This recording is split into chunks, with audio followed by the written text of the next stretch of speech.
అది అక్టోబర్ 21, 1978.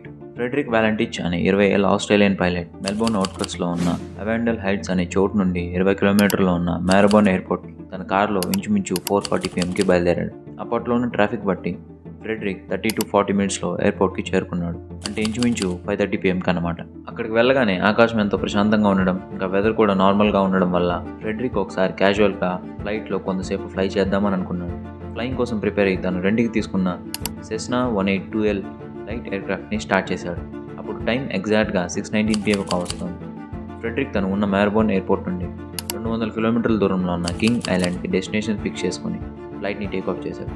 తన పొజిషన్ ఇంకా ఆల్టిట్యూడ్ని ఎప్పటికప్పుడు మెల్బోర్న్ ఫ్లైట్ సర్వీస్కి రేడియోలో కాంటాక్ట్ చేస్తూ వచ్చాడు. అలా ఫస్ట్ హాఫ్ అన్ అవర్ చాలా నార్మల్గా గడిచింది. కానీ ఎప్పుడైతే టైం 7:06 PM అయిందో ఫ్రెడరిక్ ఎయిర్ క్రాఫ్ట్ కంట్రోల్కి కాల్ చేసి తడబడుతూ ఇలా చెప్పాడు.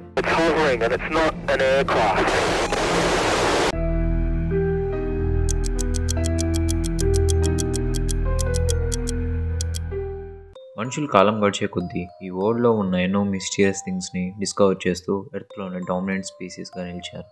కానీ ఇంకా చాలా క్వశ్చన్స్కి మనం ఆన్సర్ తెలుసుకోలేకపోయాం. అంటే చాలా విషయాలకి సరైన ఆధారాలు లేక అవన్నీ కాన్స్పిరసీ థియరీస్గా ఉండిపోయాయి. ఇలాంటి అన్సాల్వ్డ్ మిస్టరీస్ గురించి మాట్లాడేటప్పుడు ఖచ్చితంగా ఏలియన్స్ ఉన్నాయా లేవా అనే థాట్ మనకి వస్తుంది. ఈ ప్రశ్నకి సమాధానం ఇవ్వాలంటే మనకు సరైన ఆధారాలు కానీ ప్రూఫ్స్ కానీ లేవు. కానీ హిస్టరీలో కొన్ని ఇన్సిడెంట్స్ని చూస్తే అది నిజమేనేమో అని అనిపిస్తుంది. అలా ఏలియన్స్ ఉన్నాయనే థాట్ని మనకు తెప్పించేలా రియల్ లైఫ్ ఇన్సిడెంట్స్ ఇంటర్నెట్లో చాలానే ఉన్నాయి. వాటిలో కొన్ని అబద్ధాలు కావచ్చు, కొన్ని నిజాలు కావచ్చు. కానీ ఇంతకుముందు మీరు విన్న వాయిస్ రికార్డ్ ఏదైతే ఉందో అది మనం ఒంటరి వాళ్ళం కాము, మనలానే వేరే ఇంటెలిజెన్స్ స్పీసీస్ ఉందనేమో అనే ఆలోచన మనకు తెప్పిస్తుంది. ఎందుకంటే అది స్వయంగా Australian air traffic control record చేసింది. ఆ సంఘటన తర్వాత అతను ఏమయ్యాడు, ఇంకా అది ఎంతవరకు నిజం, ఇవన్నీ తెలియాలంటే మనం ఈ మ్యాటర్ని డీప్గా స్టడీ చేయాలి. ఫ్రెడరిక్ వాలంటిచ్ ఆస్ట్రేలియాలో June 9, 1958లో పుట్టాడు. చిన్నప్పటి నుండి ఫ్రెడరిక్కి ప్రొఫెషనల్ పైలట్ అవ్వాలని ఉండేది. కానీ అకాడమిక్ డిఫికల్టీస్ వల్ల రాయల్ ఆస్ట్రేలియన్ ఎయిర్ ఫోర్స్లో జాయిన్ అవ్వలేకపోయాడు. కానీ ఏవియేషన్ పైన ఉన్న ప్యాషన్తో ప్రైవేట్ ఫ్లయింగ్ స్కూల్స్లో జాయిన్ అయ్యి 150 hours of flight experience and ఇంకా Class 4 ఇన్స్ట్రుమెంట్ రేటింగ్ని పొందాడు. అంటే ఫ్రెడరిక్ నైట్ టైమ్స్ కూడా కొన్ని స్పెసిఫిక్ కండిషన్స్లో ఫ్లై చేయగలడు. కానీ ఫ్రెడరిక్ చాలా కమర్షియల్ పైలట్ ఎగ్జామ్స్లో ఫెయిల్ అయ్యాడు. అలానే ఫ్రెడరిక్ ఏవియేషన్ ట్రైనింగ్లో కొన్ని ఆస్పెక్ట్స్లో స్ట్రగుల్ అయ్యేవాడు అని రికార్డ్స్ ఉంది, ముఖ్యంగా నావిగేషన్లో.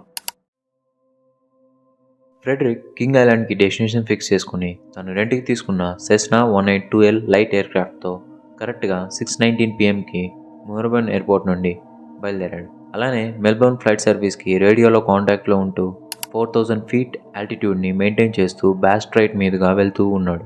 కొంతసేపు తర్వాత ఏదో ఒక ఎయిర్క్రాఫ్ట్ తన పైన నుండి వేగంగా వెళ్లడం గమనించాడు. వెంటనే ఎయిర్ ట్రాఫిక్ కంట్రోల్కి కాల్ చేసి 5000 feetకి కింద ఏమైనా ఎయిర్ క్రాఫ్ట్స్ ఫ్లై అవుతున్నాయని అడిగాడు. దానికి ఎయిర్ ట్రాఫిక్ కంట్రోల్ లేదు అని సమాధానం ఇచ్చింది.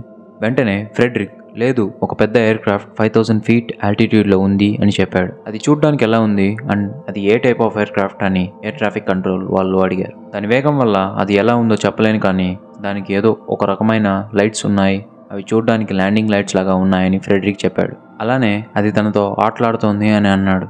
తర్వాత ఫ్రెడరిక్ యొక్క ఎగ్జాక్ట్ లెవెల్ని అడిగారు. ఫ్రెడరిక్ ఆ టైంకి తను 4000 feet లెవెల్లో ఉన్నాను అని చెప్పాడు.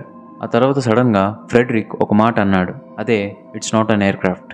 ఆ మాట విన్నాక ఎయిర్ ట్రాఫిక్ కంట్రోల్ వాళ్ళకి కూడా భయమేసి ఎయిర్ క్రాఫ్ట్ ఎలా ఉందో ఎగ్జాక్ట్గా డిస్క్రైబ్ చేయమని ఫ్రెడరిక్ని అడిగాడు. అది డిస్క్రైబ్ చేయడానికి చాలా కష్టంగా ఉంది అని, అది లాంగ్ షేప్లో ఉందని, దాని స్పీడ్ వల్ల అంతకు మించి నేను డిస్క్రైబ్ చేయలేకపోతున్నాను అని ఫ్రెడరిక్ వాళ్ళతో అన్నాడు. ఈ మాట అని ఫినిష్ చేస్తూ ఫ్రెడరిక్ ఒక సెకండ్ సైలెంట్ అయ్యి అది ఇప్పుడు నాకు ఎదురుగానే ఉంది అని అన్నాడు. అది ఎంత పెద్దదిగా ఉందో చెప్పమని ఏటీసీ ఫ్రెడరిక్ని అడిగింది. దానికి తను అది ఇప్పుడు నా పైనే ఆర్బిట్ చేస్తోంది, దానికి out side metallic shiny look ఉన్నట్టుగా చెప్పాడు. చివరిగా ఏటీసీ ఆ ఎయిర్ క్రాఫ్ట్ ఇంకా అక్కడే ఉందా అని అడిగిన తర్వాత Frederick it's not an aircraft అని అన్నాడు. అదే తన చివరి మాటలు. కింగ్ ఐలాండ్కి డెస్టినేషన్ ఫిక్స్ చేసుకున్న ఫ్రెడరిక్ తన ఫ్లైట్ టైం అయిపోయాక కూడా ఇంకా డెస్టినేషన్ చేరుకోలేదు. దాంతో పెద్ద మొత్తంలో బాస్ స్ట్రైట్లో సర్చ్ ఆపరేషన్ మొదలుపెట్టారు. మొదట్లో ఫ్రెడరిక్ ఎక్కడైనా క్రాష్ ల్యాండింగ్ చేసుకుంటాడు అనుకుని వెతకడం మొదలుపెట్టారు. కానీ సర్చింగ్ స్టార్ట్ అయ్యి ఒక వారం అయినా కూడా ఇంకా ఏమీ దొరకలేదు. నార్మల్గా వాటర్లో క్రాష్ ల్యాండ్ అయితే కనీసం ప్లేన్ తాలూకు ఆయిల్ అయినా కనపడాలి, కానీ అది కూడా దొరకపోయేసరికి ఒక్కసారిగా ఈ న్యూస్ ఆస్ట్రేలియా మొత్తం స్ప్రెడ్ అయింది. ముఖ్యంగా ఫ్రెడరిక్కి ఇంకా ఏటీసీకి మధ్య కాన్వర్జేషన్ వల్ల చాలామంది వాళ్ళ వర్షన్స్లో ఈ విషయాన్ని స్ప్రెడ్ చేయడం మొదలుపెట్టారు. చాలామంది నమ్మింది ఏంటంటే ఆ ఇన్సిడెంట్ జరిగిన సమయానికి ఫ్రెడరిక్కి కేవలం 20 ఏళ్ళు మాత్రమే. అంటే తనకి ఫ్లయింగ్లో పెద్ద ఎక్స్పీరియన్స్ లేకపోవడం, అలానే తను చాలాసార్లు కొన్ని మిస్టేక్స్ వల్ల కమర్షియల్ ఫ్లైట్ ఎగ్జామ్స్లో ఫెయిల్ అవ్వడం లాంటివి జరిగాయి. సో తన ఇన్ఎక్స్పీరియన్స్ వల్ల ప్లేన్ క్రాష్ అయ్యుండొచ్చు అని ఎంతోమంది చెప్పారు. కానీ ఫ్రెడరిక్కి 150 అవర్స్ ఆఫ్ ఫ్లయింగ్ ఎక్స్పీరియన్స్, అలానే తను డిఫరెంట్ కండిషన్స్లో నైట్ టైమ్స్లో కూడా ఫ్లైట్ని నడపగలడు అని ఇంకొంతమంది డిబేట్ని మొదలుపెట్టారు. కానీ చాలామంది ఇప్పటికీ నమ్మేది ఏంటంటే ఆ రోజు ఫ్రెడరిక్ దేన్నో ఖచ్చితంగా విట్నెస్ చేశాడు. ఫ్రెడరిక్ ఆ ఎయిర్ క్రాఫ్ట్ లాంగ్ షేప్లో ఉంది అని చెప్పాడు.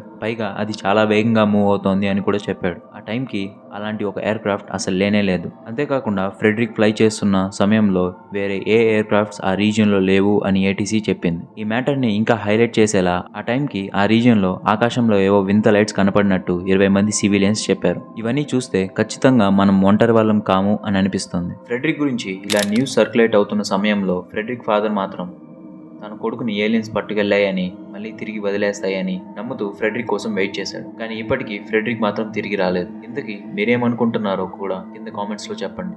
ఇలాంటి వీడియోస్ ఇంకా మీ ముందుకు మరిన్ని తీసుకురావాలంటే మాకు మీ సపోర్ట్ ఇంకా హెల్ప్ ఎంతో అవసరం. సో ప్లీజ్ సబ్స్క్రైబ్ చేసుకోండి అండ్ మీకు తెలిసిన వాళ్ళందరికీ షేర్ చేయండి. నెక్స్ట్ వీడియోలో కలుసుకుందాం.